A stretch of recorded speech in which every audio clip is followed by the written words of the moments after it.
Dobro večer, pozdravljam vas kao i svih ovih radnih dana u 9:21. Današnja redovna tema iz onoga dijela potencijala općine Plaški, pitka voda.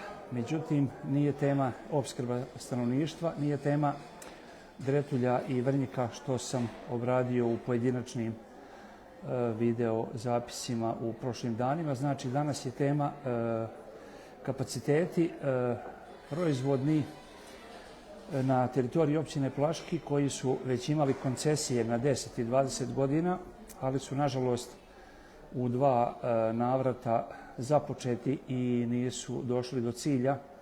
Svaki je stao u nekoj svojoj fazi, što prilike pričalo se i po mjestu i iščekivalo i nadalo, i neko se nadao radnom mjestu, neko se nadao nekom drugom benefitu, međutim to nije došlo do cilja. Sama činjenica da Plaški ima preko 140 izvora pitke vode koji ne presušuju tokom cijele godine je otprilike ono što sam i govorio prije par dana, kao da smo u Saudijskoj Arabiji i da smo imali tu sreću da ležimo na nalazištima nafte. Znači, u našem slučaju voda je nafta, voda nije nafta, voda je život. Jer, kao što vidite, izlaze alternativni izvori energije. Možda će za 5-10 godina biti moguće voziti auto na sunčev pogon, gdje će biti samo paneli na krovu, da neće trebati ni baterije. Međutim, to sad nije tema. Vodu će vrlo teško biti zamijeniti, jer svi znamo koliko dana možemo bez vode, koliko dana možemo bez hrane. Znači, voda kao izvor života i činjenica da je imamo ne baš u izobilju, u smislu da ima viška, ali ima je dovoljno da se mogu vršiti ozbiljne eksploatacije i da se ne ugrozi bioodrživost svega onoga od čega, na što se mora voditi računa. Nekada smo pili svi vodu iz slavine, pa je već kako je rastao broj stanovnika i povećavalo se zagađivanje, kontaminacija naselja, malo pa se čuje da neka voda ima ili da je mutna, ili da nije dobra, ili da je neki treći problem.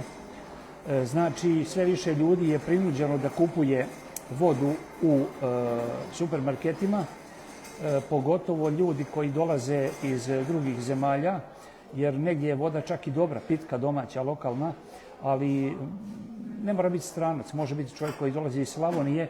Ako on ima loše iskustvo sa svojim vodoopskrbljivačem iz bilo kog razloga, on neće imati povjerenja ni u pitku vodu iz Slavine, recimo u Lici ili još konkretnije u Plaškom, i ići će da kupi jednu, dve, tri flaše. Dakle, kupovina pitke vode, flaširane, da li gazirane, da li ne gazirane, postala je naša stvarnost i to na nju odlazi značajan dio godišnjeg budžeta jedne obitelji. To je u nekoj klasičnoj varijanti supermarketa. Isto tako, sjetite se prije možda 10, 20, 30 godina, zavisi koje dobi, kad ste u ugostiteljskom objektu mogli uopće dobiti flaširanu vodu. Znači, voda je bila iz slavine, a neko piće ili sok ste naručivali od ugostiteljskog objekta i to je bilo kao besplatno dodatak. Danas skoro da nema ugostiteljskog objekta koji ne toči flaširanu vodu, a u nekima čak ako hoćete da naručite i čašu vode za popiti iz slavine, čujem da hoće da naplate i 2 eura. Dakle, tužna stvarnost, ali istinita, i u tom svijetu živimo. Dalje, znajući da je Hrvatska ljetna turistička velesila, slobodno to mogu reći, pogotovo u segmentu nautičkog turizma, zato što se od svih plovila na svjetskoj bazi oko 40% nalazi u Jadranu. Možda mnogi koje ne zanima turizam, koje ne zanima malo šira informacija od eventualno temperature mora, kad bi bilo dobro otići na kupanje. Znači, možda niste u toku. Nautički turizam spada u jednu od najelitnijih grana turizma, u kom su jedni od najboljih potrošača. Međutim, ne moraju biti milijarderi. Flaša pitke vode je potrebna i na najobičnijoj plastičnoj onoj bijeloj barki koja je proizvedena, nekad se proizvodila u Istri, ne znam tačno gdje je bilo to, nije ni važno. Uglavnom pa do najluksuznijih jahti od svih ovih milijardera sa kojima nas bombardiraju svaki dan.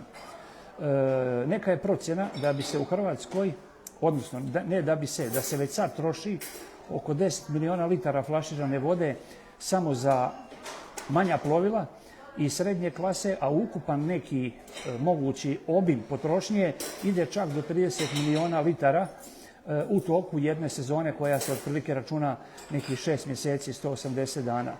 Znači, ako bi mi proizvodili vodu negdje na sjeveru Europe, pa da ima do Hrvatske 3, 4, 5 hiljada kilometara, prevoziti jedan relativno jeftin proizvod bi bilo sigurno neisplativo, ali biti locirani 100, 150, 200 kilometara od vodećih acijelih marina, nije bitno da li je to Krk, da li je to Dalmacija, da li je to Istra, znači ne može nikada u jednom segmentu poslovanja biti sve moje tržište, ali siguran sam, kao što smo pričali i o kapacitetima Rakovice u odnosu na primanje gostiju koji dolaze na Plitvička jezera, siguran sam da bi jedna ozbiljna punionica vode u Plaškom, koja se trebala desiti davnih dana, međutim, nažalost, nije, da bi to bio jedan ozbiljan proizvod koji bi sigurno imao tržište na, kažem, Jadranskoj obali.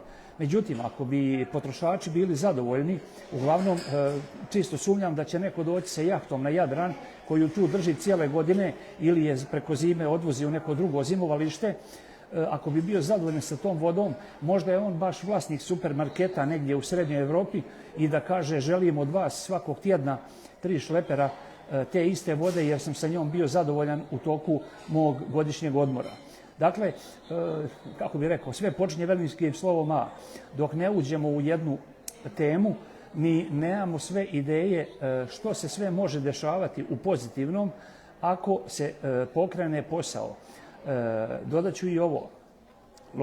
Uglavnom moje su ove video objave na temu rada ili nerada i sposobnosti ili nesposobnosti naše lokalne samouprave i svih prije nje.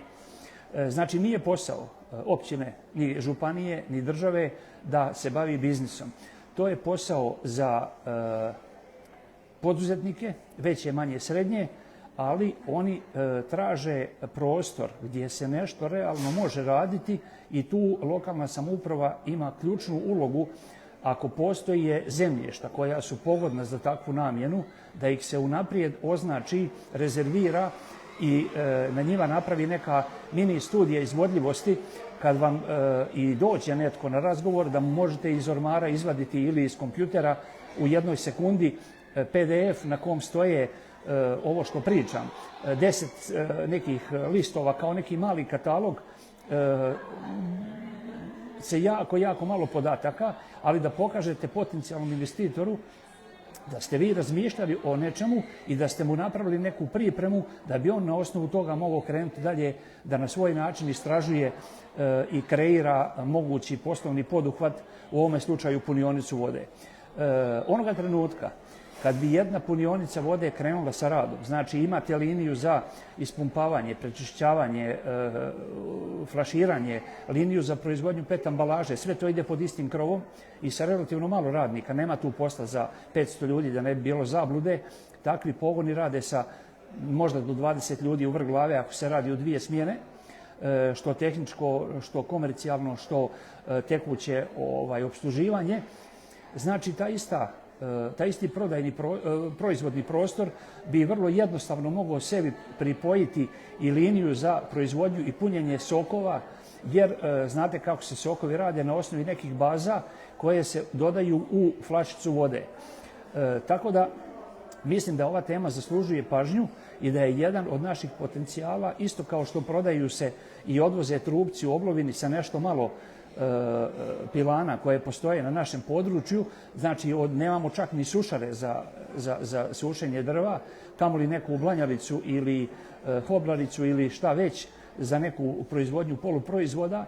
Dakle, voda prolazi ispod nas u zemnim tokovima, međutim, sukladno i zakonodavstvu koje je momentalno na snazi i tim probnim bušotinama koje su urađene, znamo 105% da tu voda postoji i da je sad jedino pitanje tko bi zasukao rukave i razradio ovu temu o kojoj sam večeras malo opširnije prenio.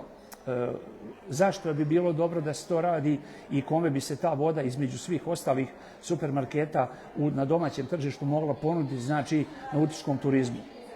E sad, za svaku branšu postoji, kao što je sajam automobila, sajam vina, sajam prehrane, sajam sporta, sajam vjenčanica, postoje razni sajmovi u kojima se može naći informacije o tehnologiji za preradu vode, projektima. Ja sam čak sa nekim ljudima iz Slovenije na tu temu razgovarao prije možda 3 mjeseca, kad je bio taj zadnji pokušaj da se u Plaškom napravi tvornica, prerada, puniona, kako hoćete.